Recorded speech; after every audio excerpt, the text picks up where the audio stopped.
All right, before last year, most people didn't give supply chains a second thought. As a matter of fact, people didn't know what a supply chain really was. Now we're faced with empty shelves in our favorite stores, higher prices on items we want or need, and so we all want to talk about this whole supply chain thing. That's all we can talk about now because it's become a part of our lexicon. President Biden hosted CEOs of big retailers at the White House yesterday to make sure toys and other hot ticket items are on shelves for holiday shopping. They say things are getting better. Are they, though? And how can they get even better? We've invited Dr. Lisa Williams to join us. She's the first African American to receive a doctorate in logistics at Ohio State University. I know they just had that big loss over the weekend, but they did beat the #1 team in basketball last night. She's also the founder of World Entertainment Publishing and Inspiration, a leading multicultural toy manufacturing and design firm. You see the dolls behind her. Welcome, appreciate it, Doc, for being here this morning. We're happy that we have you on to talk about this topic we need to talk about. Let's talk about it real quick. It was amazing. It's holiday bound. It was a great pleasure until you mentioned Ohio State's loss this weekend, but I'll let you get over it. I know. I'm sorry. I know Big Ten champions. They still have a chance to get in, sneak in. It's going to take a miracle, but they still have a chance. But you did win in basketball last night, knocked off the #1 team in the nation in Duke, so that could put a little bit of a elixir on the wound right now. Let's talk about the wound that we have right now when it comes to the supply chain. Obviously, the Christmas season is coming up. You want to be able to get your kids the toys they want. We want to bring the gas prices down. As holiday buying kicks up a notch in the next few weeks, though, will supply be able to meet the year-end demand? That's what everybody wants to know. Supply will be able to meet year-end demand, but not in the way that we have been accustomed to in the past. There are going to be some shortages and there are going to be some delays. So I always tell people to plan for that. Don't go to the store expecting to get exactly what you want. It may not be in the exact color or size that you desire, but get something or make something for your loved ones. We have to overcompensate for the lack of supplies actually available right now.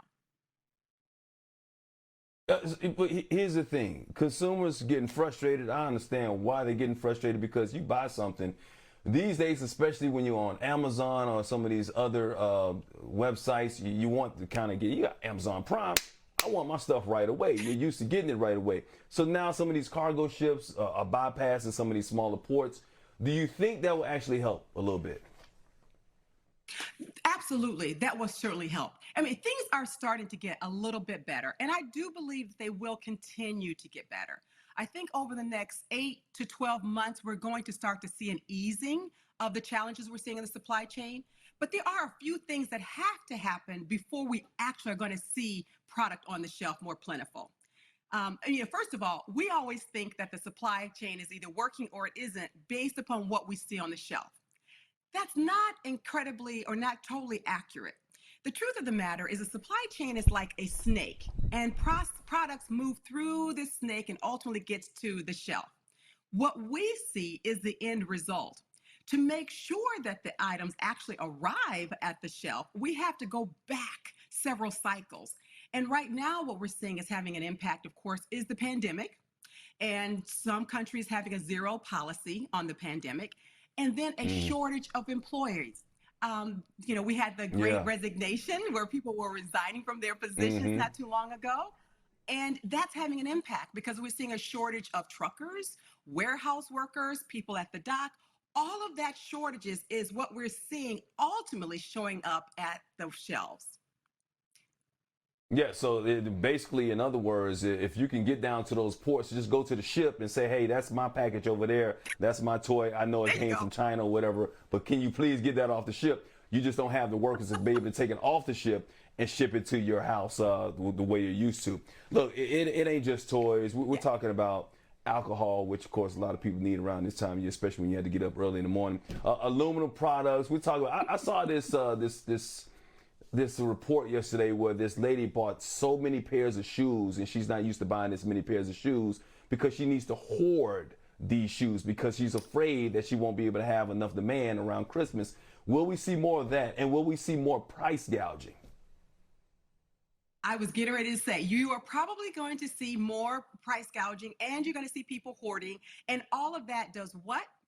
increases our inflation. Mm-hmm. So as we still have Mm-hmm. a fear of not being able to get what we want, we're buying more of it. We're hoarding more of it. And that is creating a supply and demand issue. With the supply and demand issue, meaning there's much more demand than there is supply, the prices of everything goes up.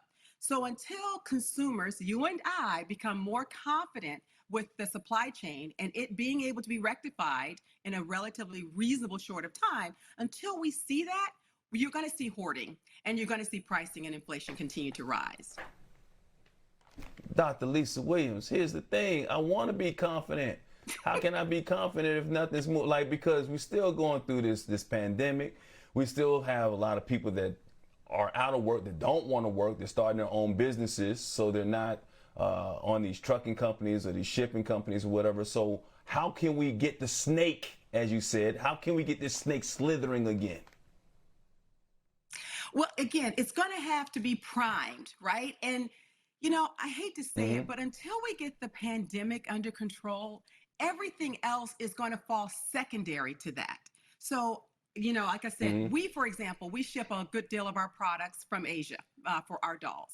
And China right now has a zero policy in terms of COVID. So if someone on the dock or in the Mm-hmm. port in Asia has COVID, they shut down the entire port. Well, what does that do for my goods? It means it's very difficult for me to get them through.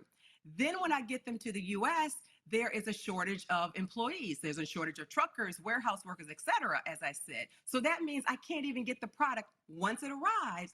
I can't even get it off the ship to get it into the port, to get it into the warehouse. So So all how of have you that dealt with creates it then, delays. Doc?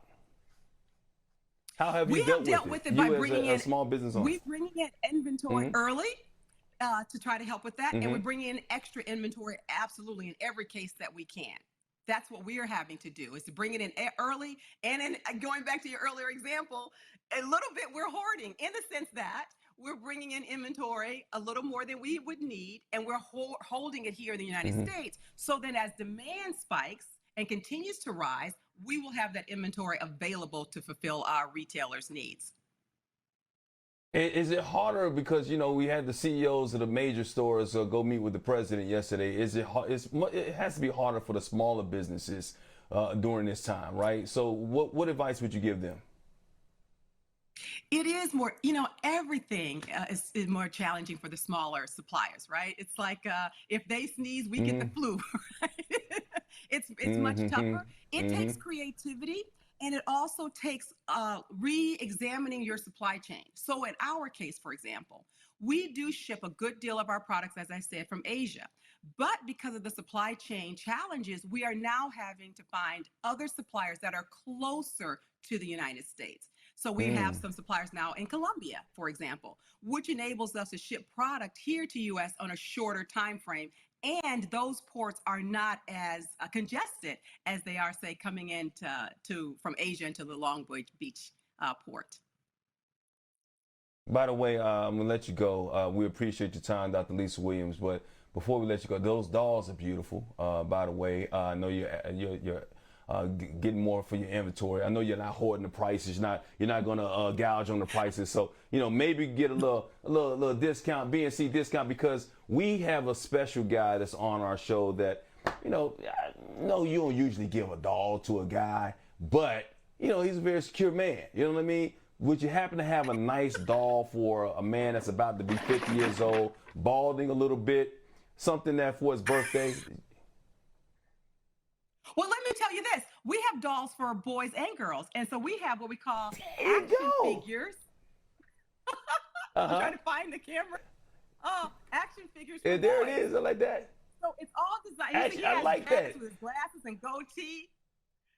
Yeah, So he'd be a we little have a jealous because doll the for man got hair. everyone. Yes, Yeah, he's yeah, got that one right dreads. there. We have We might dolls. have to shave his head. Could you We have make one a of those special too. doll? Could you make one that? Could you make if I sent you a picture, if I put a picture up, could you make a doll in his image and send it to him? Could you do that? Absolutely. Let's just talk, Mike. Absolutely, we can do that. We got you. Yeah, we're going, and we need to have our little mascot doll of him. I'm gonna put it up on my shelf, It's gonna be my little Kevin doll that, like, when he's not here, then at least I'll have the forecast and I have a doll. I feel like he got my back and I have sunny days anytime little Kevin's right behind me. I got you. I got you. That's easy And we for us got to do. you. We custom And we blend our appreciate skin you. tones and make unique faces. All right, man, forget All American doll. We need your dolls right here. That's what I'm talking about. Support black businesses and the small businesses. Dr. Lisa Williams, thank you so much for joining us on Start Your Day. We appreciate your insight and we appreciate your dolls, and we will be getting in contact with you about that little Kevin doll.